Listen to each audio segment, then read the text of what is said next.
আর আজকে জুমার দিন আমারে 2 রাকাত জুমার নামাজ পড়ার সুযোগ দে। ও নবীর উম্মতেরা, নবীর আশিকেরা, হুসাইনের আশিকেরা গো, এই 2 রাকাত নামাজ জুমার নামাজ ছাইরো না, আমার নবীর শাফায়াত নসিব হবে না।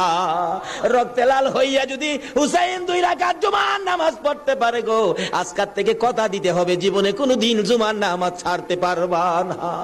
জুমার নামাজ আদায় করতে সময়টুকুন দিলে নামাজ শুরু করে দিলেন, রুকু সিজদার কাজ শেষ করে তাশাহুদে বসে সালাম ফিরানোর আগ পর্যন্ত কাছাকাছি বসে বসে এই যদি সৈন্যরা নামাজের ভিতরে প্রত্যক্ষদর্শীরা বলেন এক একটা করে তীর মারে হুসাইনের গায়ে।